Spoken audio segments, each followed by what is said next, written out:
Welcome back to the channel. Thanks for checking out this video. Hope you're having a fantastic day.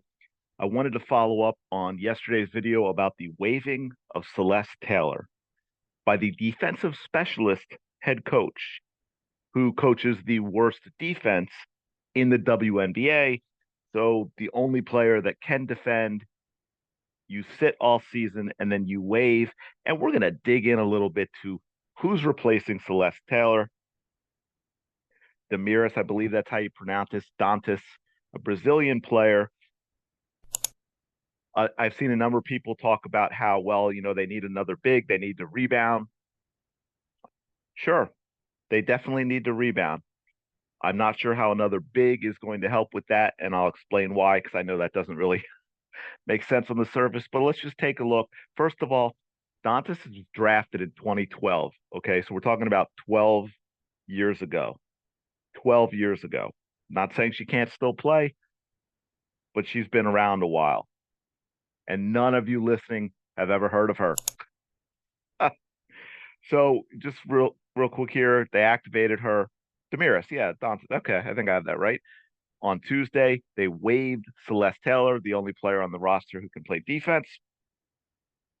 So they brought on a big. I think Dontas is like 6'4" forward / center type. And they waived guard Celeste Taylor. Dontas had been signed during the offseason. She'd had a knee injury away from the Fever, and they temporarily suspended her contract, which that's a whole nother weird thing with the WNBA that goes back to money, but that's that's an issue for another time. Now, this is interesting because it says apparently healthy now and ready to play. So they've made room for her. We're going to dig into that too. Keep in mind, Celeste Taylor, she was a second round pick. It's number 15 overall. That was early in the second round. It's a 12-team league.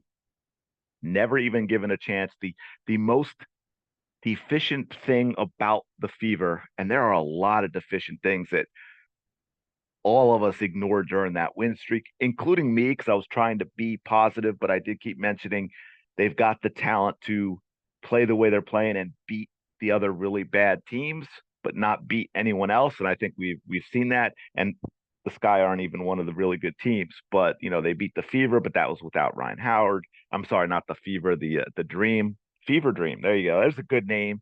Make that one of the expansion teams. But anyway, Dontas hasn't played since 2022.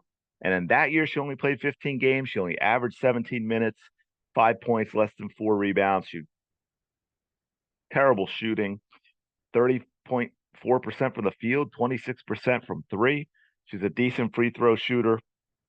But I want to run through that really quick because I think this is important for a lot of people who are getting caught up in well, of course they're not trying to sabotage their own team.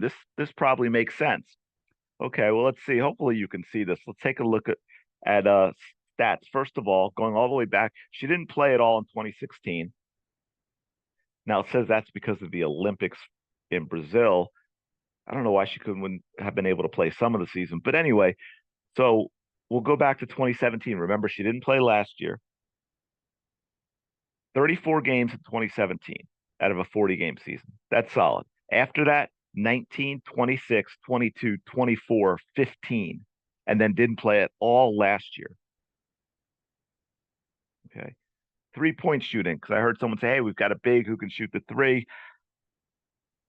She had one, maybe two good years, decent percentages from the from the 3-point line. Her best being in the bubble year of 2020, 43%. The year before, 39%. But since 2017, the other years, 26%, 23%, 33%, and 26% last year. She's only once her entire career gotten over 5.1 boards a game.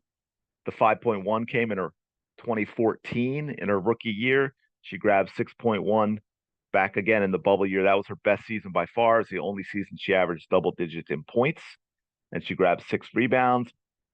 Didn't play last year. 2022, 15 games, 5 points a game, less than 4 rebounds a game. 2021 only played 24 games, 7 points, 4 rebounds.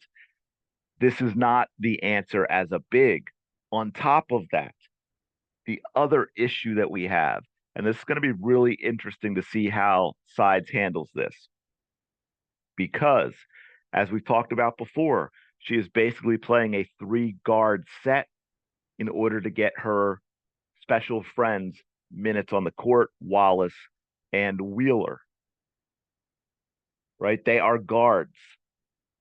Okay, so when Wallace is starting, you have a three guard set. When Wheeler comes in and you've got Wheeler, Clark, and Mitchell, you have a three guard set. They get killed on the boards and they don't run nearly enough, and yet they play a three guard set so Sides can get minutes for her friends. Where is Dontas going to play? You've got supposedly Fagbenley coming back, although the longer this takes from video clips I've seen and what you're getting in with answers, I think she's been ready and they're just holding her out. But at some point they're going to have to bring her back. So I think she's listed as a center. I'd call her a center forward with the way she plays. But who is she replacing? I think Smith was out of the starting lineup earlier, but at this point, as bad a defender as she is, she does the things that are noticed well enough that people are going to be like, well, how could you bench her? So does that mean Wallace gets benched? So you've got Boston Smith and Fagbenley with Mitchell and Clark. Where do the minutes come for Wheeler and Wallace with that lineup? You get decent minutes for one of them, but you can't not for both unless, again, you're going back to a three guard set most of the time after your starting lineup. But then that means a lot reduced minutes for Fagbenley, Smith, Boston, because you still also got Katie Lou Samuelson, who's going to be playing off the bench for them. And now you're going to add Dontas to that mix. So how much is she really going to play? If she's not going to play much and you've just brought her back and waived Celeste Taylor, then why are you waiving Celeste Taylor? Because you need defense and she should be out on the court. And she is, I don't want to say she's a better player than Wheeler or Wallace because we haven't seen her at this level. But I believe from everything I know about her, she is. But more importantly, she brings to the Fever what they are lacking. So at the very least, she should have been given an opportunity to play and see what happens. That's the key. So adding another big is going to put Sides in a really interesting position because if she doesn't really play Dontas, you're going to get, then what was the point of getting rid of Taylor? And then you're going to keep that going from the media and fan base about, well, wait a minute. You preach defense. Your team's terrible at defense. You waive the only defender you have to bring in a big that's not playing, right? Because she wants to play her friends. But if she then does play Dontas and you have Fagbenley coming back, who are now two bigs, where do Wheeler and Wallace get minutes from? This is a mess all the way around. And on top of that, I'm going to leave you with one other thing because I thought this is fascinating too. I don't think the question is in here, so I will let you know that she's being asked about the injury update on Dantas, who you would think ready to go, right? Because you've now activated her and you've waived Celeste Taylor. So here's Christy Sides answering that question. Still working on that. Still working on that. I'll talk with Todd more, but we're getting to that time, so we'll be able to come with something soon. What the actual bleep? What does that even mean? That is gibberish. There's nothing coherent about that. Still working on that. We're getting to that time, so we'll be able to come up with something soon.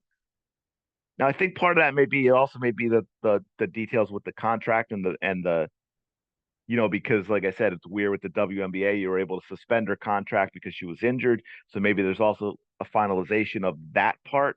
But even if it's more about that than her status in terms of her health, that's gibberish. How can you waive Celeste Taylor, activate Dontas, and this is the answer you get to basically the question of when she joining the team and playing. You have no idea, no idea at all. Still working on that. We're getting to that time. What time? What time are you getting to? Shouldn't the time have already happened? Shouldn't you have already figured it out? And that's why you activated her? And we'll be able to come up with something soon. You've activated her and you've already waived Celeste Taylor. What are you coming up with soon? Oh my. Ah. Someone in the comments, please make it make sense. My brain likes when things make sense. And I'm really struggling to wrap my brain around this one. But let me know your thoughts in the comments below. Do you see Dantas being any help at all? Is this just going to cause more problems in terms of the rotation and the minutes when you factor in sides and her favoritism? I don't know. Smash the like button, please. Subscribe to the channel. We have passed 2,500. We're heading to 3,000. Such a cool number. I really appreciate everyone that's paying attention and commenting and watching and all that stuff. And I will talk to you later.